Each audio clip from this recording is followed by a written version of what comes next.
Hello again, everybody. This is episode 42 in our debut season at below the 38th. Thank you, as always, to the people who watch or listen to our podcast and for everybody who's also reading our content. You'll find the link in the description to this video, but it's below the 38create.com. And please check it out as ever if you're looking for some information on interviews, stadium guides, previews for K-League 1, K-League 2 and the FA Cup. You find all those on our website. My name is Andrew, joined as ever for the K1 podcast by Luke over in Incheon. How you doing, man? Yeah, not bad. Looking forward to the weekend. It's going to be a good one. There's a lot of good games this weekend. We won't spoil it for the viewers just yet, but sometimes we've sat down for these preview podcasts and oh god, which is the game of the weekend here, but there are plenty to choose from this time. My biggest issue is that I'm going to be watching England at 6 a.m. on Sunday morning and then watching Incheon at 7:30 on Sunday night, so I'm going to be trying to get some sleep between the England game and the Incheon game. Not sure how that's going to go. Didn't work out very well last time I watched a 6 a.m. game, but we'll see. Yeah, I won't be watching that game, so I should have a nice sleep. Wake up and check the result the next day. Just a reminder, as I said, we do have stadium guides on. Some people might think that the pick of the weekend is Ulsan versus Jeonbuk and Munsu. If you agree with that and you're going to the game, like all the matches in K-League 1 and K-League 2 this weekend, you will find a stadium guide with tips on how to get there, where to buy tickets, how to buy tickets, where's the best place to sit, where can you eat and drink inside the stadium, outside the stadium. We've these kind of cool little guides done up, so please check those out if you're going to visit a K-League 1 or K-League 2 stadium this weekend or at any point this year. Let's get straight into it. So the upcoming weekend is number 17, round 17. So do you want to quickly dash through what happened in round 16, Luke? Yeah, I think that's worthwhile. So last weekend was the first weekend back after the 6-week break for K-League 1. It was a weekend of lots of goals. It was Daejeon 2, Bucheon 2.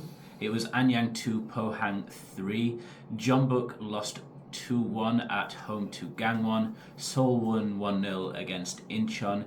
Gimcheon finished 1-1 with Jeju, and Gwangju managed to get a point, 1-1 against Ulsan.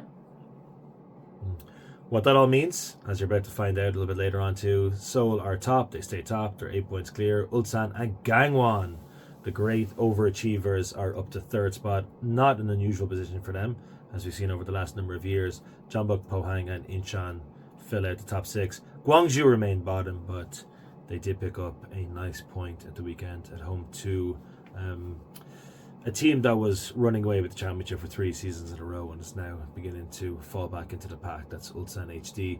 So let's have a look at the fixtures this coming weekend. As we said, this is round 17. And just a reminder, but you can check out our show the weekend that was, the review of round 16. So check that out. This is obviously the preview for round 17. So Luke is going to get us started in the middle of nowhere, Gimcheon. Who's playing and what's the form like? So, all of these games are Saturday at 7:30 or Sunday at 7:30 because we're in Korean summertime, which means it's very hot, very sticky and very wet. We start with Gimcheon versus Bucheon. It's a bottom of the table clash again for Bucheon this week. They got a good draw last week against Daejeon. They travelled to Gimcheon, who are 11th. Bucheon are in 9th. The last meeting was 2-0 to Gimcheon, and that was in April in Bucheon. So Bucheon will be looking for a measure of revenge. Historically, this game's gone in Gimcheon's favour. They've won 12 of these meetings compared to Bucheon's 3. And in fact, Bucheon haven't beaten Gimcheon in over 10 years.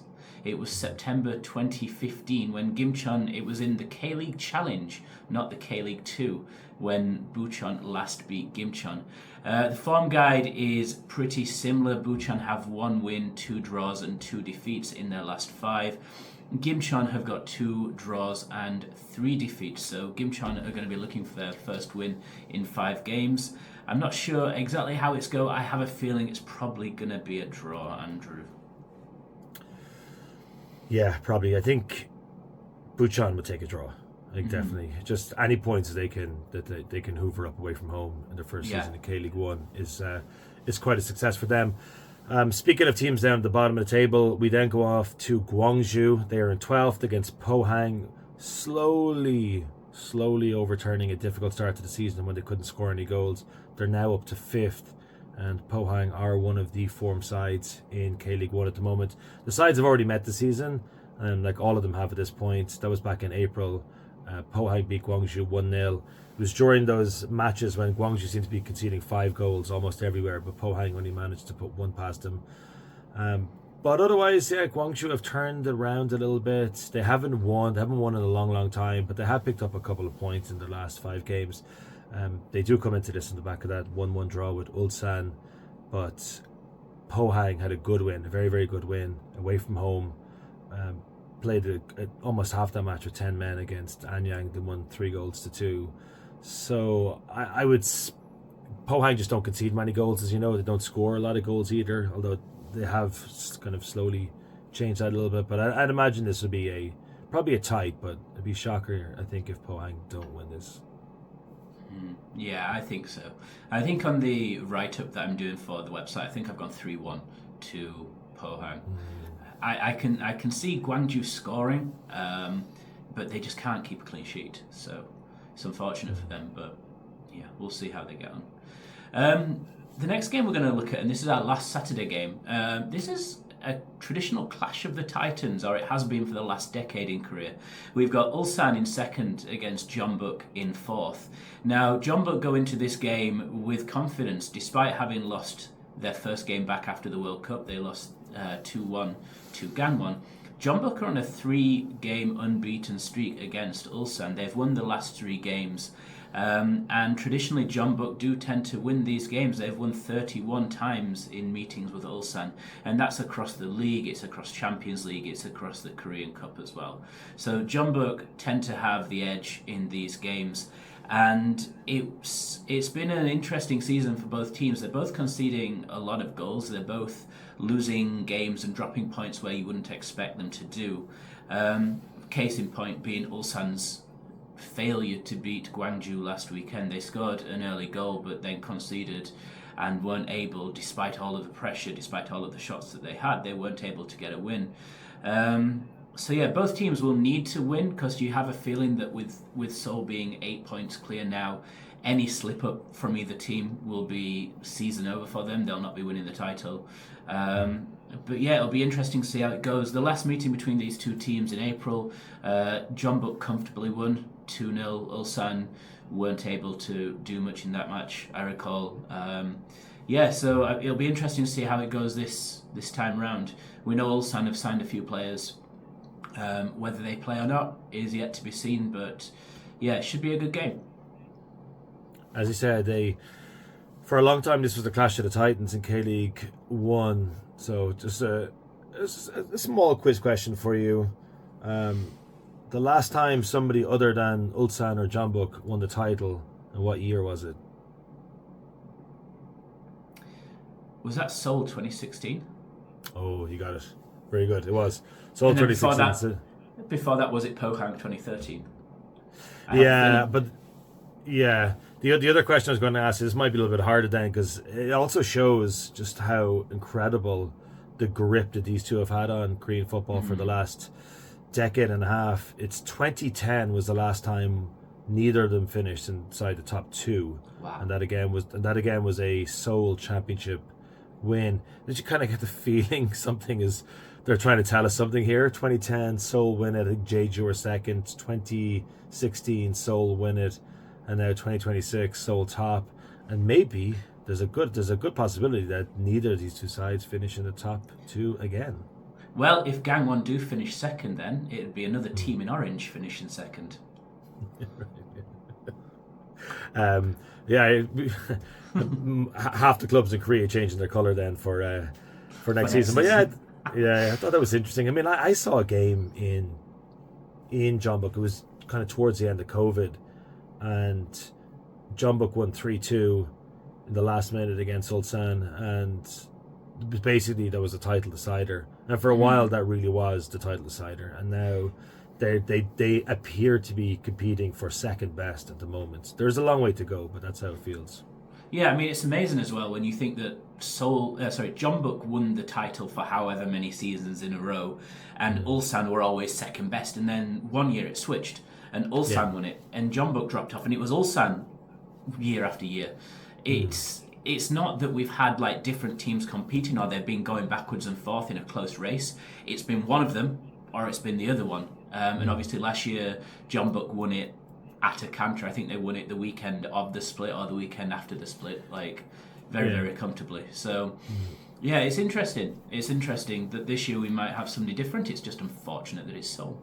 I know. It's just cancelled the season already. Speaking of Seoul, Sunday 7:30, they host Gangwon. This means that first, second, third, and fourth are all playing against each other this weekend. So it's 1 versus 3 and 2 versus 4, which means it's a good opportunity for the likes of Pohang, Incheon, Anyang to potentially close the gap. They're probably the sides who are the closest to doing so. But Seoul versus Gangwon is probably the form match of the season. In terms of the form guide of both sides, a form game of the weekend. Gangwon just don't lose many matches, as we know, and their last 5 they've won 3, drawn 2. Seoul have won 3, drawn 1, lost 1 in the last 5. But with 3 losses each, they're actually both sides have lost the least amount in the league so far this season. So this is a good game, and it's a game that probably many people didn't expect to be at this stage of the season, to be first versus third, and arguably the two most informed sides in K-League 1. It's a set of fixtures that have been dominated by Seoul down the years. Gangwon haven't actually won in the capital for 5 years.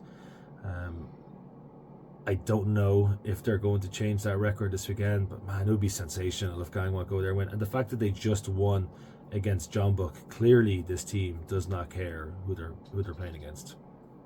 Yeah, I mean, if they were to get a win and Ulsan and Jeonbuk finished as a draw, it would be cat amongst the pigeons. You'd have to fancy Gangwon to go on and perhaps try and cement second place, if not even challenge like Seoul at the top. I said in our review show, I don't know that Gangwon have it in them to actually close the gap to that extent. I mean, Seoul do tend to win even when they're not playing very well, but a second for Gangwon would be a phenomenal finish. A close second would be even better.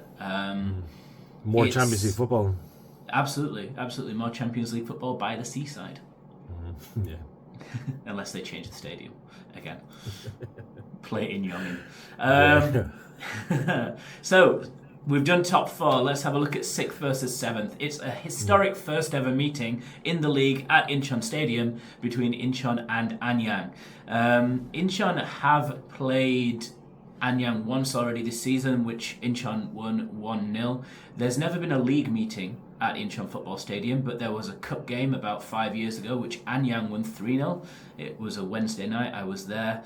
It wasn't very good. But so far this year, form has been very interesting. Anyang have not been very good at home. They've only won 1 all season, but a lot of their points have come away from home. They've won 3 games on the road, and I think they've actually drawn 4 as well. They've lost once away all season.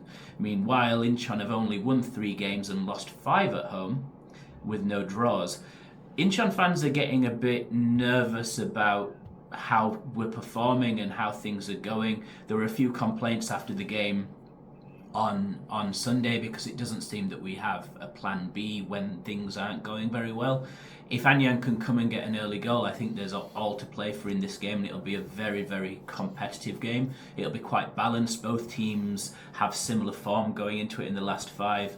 Incheon have won 2 and drawn 1, whereas Anyang have won 1 and drawn 3. So there's not much separating the two teams, and I would hope that Incheon have the edge, but you're looking at it on paper, it could be a fairly balanced game, I think.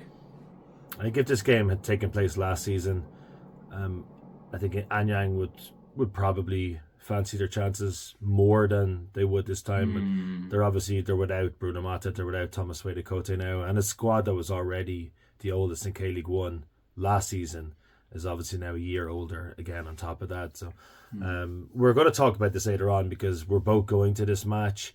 And there is something about the talking point that we're going to bring up later that I just want to mention as as going to this game, the away fan section. But yeah, looking forward to it. Like, I'm looking forward to it because it's Anyang's first game in that stadium in the league. So we'll circle back to Incheon versus Anyang when we talk about the matches we're going to. But the final game this weekend is on Jeju Island between Jeju SK, who are 8th, and Daejeon Han Citizen, who still unbelievably are in 10th. They have played each other once already this season, of course. Daejeon lost that game by 1-0 to Jeju in April. That's not a surprising scoreline because Daejeon haven't managed to win a single home match all season. So lucky for them that this game is on the road, where they've picked up all 4 of their wins in 2026, which should make things a little bit interesting. I think if this game is taking place in Daejeon, I'd fancy Jeju to win, but because Daejeon have a decent away record,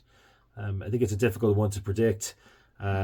Both sides drew at the weekend, and they're certainly Daejeon are struggling from what we saw last season, earlier in the season. Jeju just avoided relegation in the playoffs last season, so the fact that they are 8th at the moment and still very much within touching distance of the top 6, I think represents a decent turnaround for them. But these are games that they simply have to win. That's Jeju if they are looking to finish inside the top 6.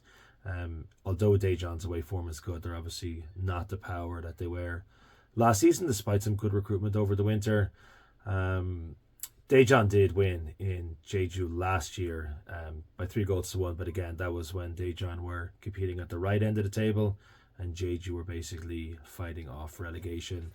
It looks like a draw just because of Daejeon's away form, but I don't think Daejeon can win this game. But I'll stick with a draw. Yeah, I think that's what I've gone for. I mean, they're second bottom in the form table, which for a team like Daejeon with the money that they've spent is ridiculous. They just can't buy a win at this stage. I don't know what it is. I don't know if it's something like if there's a mental block or if there's just a complete lack of confidence. But we were talking about this a couple of months ago when Daejeon first went on this like streak of not doing very well, and we were talking about how long would the manager have. He's still there, and results haven't really improved. I think they got a decent result and then they've dropped off again. And it was like the game that they won, you would expect them to have built on. And it just hasn't gone for them. I mean, the fact that they've not won at home all season is also ridiculous. I like they're actually bottom of the home table for what that counts for. I mean, even Gwangju have won at home this year. I can't remember who against though. But isn't it weird? Like everything we're saying is true, and they obviously don't score a lot of goals. They have, for some reason, they have a positive goal difference, which is unusual for a team in the bottom half of the table. Yeah, certainly like that close to the bottom, and yet they've only managed to score 19 goals all season. But I think one of the reasons why they probably haven't changed the manager, one is the fact that they're not going to get relegated, because it helps that there's only one team going down automatically, and we know who that is already. That's Kimcheon, and also they're still only 4 points outside the top 6, and you just wonder if they win 2 or 3 games in the space of 5, then they'll probably end up squeezing into the top 6 by the time the split comes around. But their matches after this are Ulsan at home and Jeonbuk Hyundai Motors away. So if they're not going to pick up 3 points in Jeju, then you begin to wonder when they are going to win a game again. You're probably looking at August at some point. So yeah, Daejeon are an interesting case study this season, and we have seen this in the past. Like the year the Blue Wings went down, and the following year Incheon went down, and then the following year Jeonbuk nearly went down, having won the title the year before. And last season Ulsan nearly went down, having won the title last season. I know Daejeon didn't win the title last season, but they finished second. So there is something in this league of sides that unexpectedly struggling and trying to avoid relegation or getting relegated. You see, I don't know how much of it just comes down to like sort of confidence and a lack of confidence. And I mean, we saw it with Daegu last year. They started badly, and if you start badly, it's as if no team can actually pick back up. When Blue Wings went down, they went down because they started the season awfully. When Incheon went down, they started the season, I think we spent more time in the top half than we did the bottom half. But as soon as confidence went, everything went, and we weren't able to do anything. And And Daejeon are going on a run where they're just not picking up points. They're not scoring enough goals. The reason for the positive goal difference is that, was it Ulsan they beat 5-1? They had a one-off game where they smashed somebody, and it's like, other than that, they've just it's been a poor season, and at this stage they're probably happy to write it off and go again next year because nobody's going down. There's no danger, or nobody else is going down. But yeah, I mean, they appear to have quite a few older players as well, people who've been around for a while who, I don't know, perhaps they're not as good as they once were. I mean, Jumingyu last year was banging him in, and this year he's been struggling. Like, they bought Ludwigsen, and I mean, he's not young, and he's had a lot of years in K-League where he's done really well, and it's just, I think they gambled on buying experience, and perhaps what they needed was some younger legs. But we'll see. I was going to say, they're those type of signings that when they work off, when they work out, they look inspirational. I got Ludwigsen in. He's won the championship with Ulsan Hyundai. He's played at the Club World Cup. He's played in the AFC Champions League. What a great pickup he is. But then, of course, when it doesn't work out, you're thinking, yeah, maybe he's just too old now. Maybe they should have gone for something. Those type of signings are always difficult. Like when they signed Ludwigsen and Song at the start of the season, I thought, geez, they're good purchases. Like, these guys are going to be competing again at the top of the table. But yeah, I mean, the only good thing I was going to say, the only good thing that Daejeon perhaps have going for them at the minute is that they have an absolutely huge squad. They've got so many players, and we're coming into summer now where we're going to be playing like midweek games as well as weekend games. It's going to be 30-something degrees, 100% humidity. It's going to be horrible, and they're going to need to rotate. And Daejeon have a squad that can be rotated. Whereas if you look at the likes of Bucheon or Anyang, or maybe even Incheon to an extent, there's not the strength in reserve that other teams have, I think. So we could see some of those clubs drop off, allowing Daejeon to jump up the table. But yeah, we'll see how it goes. Indeed. But we're not going to watch Daejeon this weekend. No, we're not. No. As I mentioned before, we'll both be at the same game, but that's not till Sunday. Do you want to just go through that game? Your thoughts on Anyang as the away team, your thoughts on Incheon, obviously, as the home team? First of all, I'm hoping that Anyang bring a decent following. We mentioned already that the rules have changed. Now, it doesn't really matter much for away fans at Incheon because they were always given the extent of the away end. So there's only so many seats that they can have any. I think it's like 2,000, 2,200, thereabouts. But I'm hoping that they fill it. I'm hoping that they bring a lot of people because the reverse fixture was quite noisy. It was a good atmosphere and it was a good crowd. Yeah, it's an interesting game because both teams will want to win it. Both teams could do with winning it. And for Incheon, a lot of the fans have been talking about ACL leading into the summer, and I think that's not as helpful as we think it is. Incheon this year had to just consolidate their position in K-League One. And all of this talk about ACL seems a lot premature. Anyang, they had a very good season last year, but they lost a lot of players, so this is almost like another year of consolidation for them. Like, you lose Bruno Motti, you lose his goals, it's difficult. And with Thomas going to Ulsan, it's another unknown foreign player coming to the defence, and perhaps it might take him time to settle. But no, I'm excited for the game. It's going to be nice. I think Incheon will have quite a crowd. There'll be a lot of people there for the home stands, and we'll see how many Anyang fans come along as well. It could be a busy weekend.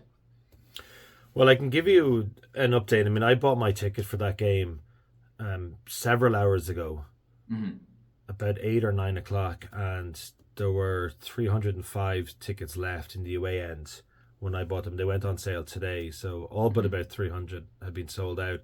Now, there is N1, 2, 3, 4, 5, 6, 7 behind the goal. It looks like they're not opening N7 because that was the only block that had no seats available, whereas even the ones like directly behind the goal, there might be like 7 seats, just say like in N3 and 14 seats in N4, shall we say, but there were 0 seats available in N7, which basically sort of touches the opposite the main stand, I guess the east stand, isn't it? So it looks like they've opened up. Yeah, so it looks like they've opened up 6 out of the 7 blocks for now. And out of those 6 out of 6 from those 7 blocks, whatever number of seats that is in total, when I was on about 2 or 3 hours ago, this is Wednesday night we're recording this, there were only 306, 307 tickets left. I'd imagine that's been sliced since then, because they only went on sale on Wednesday as well. So I would imagine, even if they don't open N7, that will mean that the away end will be sold out. I can't see any reason why they wouldn't sell the remaining 300 seats. So yeah, that's good. That's always nice to see that. Yeah. I too will be there. I mean, I'll just talk about this from an Anyang point of view, and as they are my local team, they are very much looking like a team that's in transition now. As we said before, several times even on this podcast today, no Mata, no Thomas, and the oldest squad in K-League 1 last season. I haven't checked it this season, but they had the oldest squad in the K-League 1 last season. And it's probably is beginning to show its age, especially in defence. They're old. They're very, very old at the back. And I just think that the sense of excitement, adventure, wonderment that there was there last season, because I covered Anyang for K-League United last season, and I saw them winning in Ulsan, who were the defending champions. I saw them winning in Seoul, and obviously they hate FC Seoul. But it just feels like those days are not there anymore, that either A, there's a sense of familiarity with the league now. That's why I'm going to this game, because as we said before, they haven't actually played a league game in Incheon. But I also think that this just happens to Civic clubs. They have a good season, they have a few good players, and then they're going to get poached. And Mata has gone to Jeonbuk Hyundai Motors, and Thomas Wedekote has gone to Ulsan HT. Like, they're not losing these players to Bucheon or Gwangju or even Incheon. They're losing these players to two of the richest clubs in K-League 1. That's obviously what happened. So looking forward to it, though, because I think Anyang will be well up for it. And they still have Matthias. Now, he was supposed to go last winter to Daejeon, but apparently his wage demands were too high. There was also rumours of him moving again in the summer. He's still there at the moment, and he still looks like he's very much enjoying his time in Anyang. You can see his celebrations from his good goal at the weekend. But if they didn't have Matthias, like, I think, Jesus, they'd be in awful trouble. Like, he is digging them out of a hole week on week at this point. He's a gem of a player in this league, and the longer that they can hold on to him, the better chance to have, obviously, avoiding. You don't want to finish 12th, not going to finish 12th, but even just don't even have this as a consideration. Like, just finish as high up the final B as possible. I'm actually going to 3 games this weekend, and I'm going through the division, starting in K3 to K-League 2 to K-League 1. So the K-League 1 game is obviously Anyang versus Incheon. K3, going to see the leader Shihung, because the game starts at 4:30, I think, on a Saturday, and like, it's going to be roasting. And that stadium is close enough to Ansan Hwa Stadium, and Ansan are hosting the Blue Wings at 7:30, 7 or 7:30.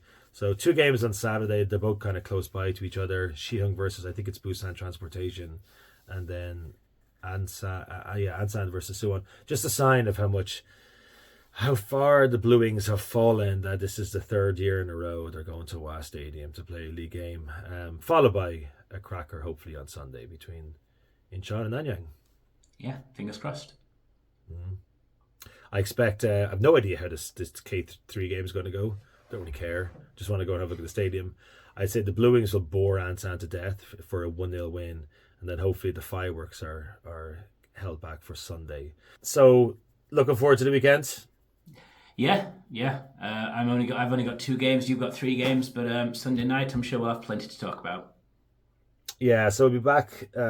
Luke, myself, Andrew, and Mike will be back for the weekend that was. Presumably on Monday we'll record that. Don't think we're going to be doing that after the game on Sunday. So you can check out what our experience was at Incheon, then mine in Ansan and Shihung as well. And then whichever games Mike gets as well, should be in your news feed sometime on Tuesday if all goes well. So again, thank you so much to everybody who watches our shows and listens to our podcast. We really appreciate it, and we'll talk to you again soon. Thanks for watching. Goodbye. Thank you.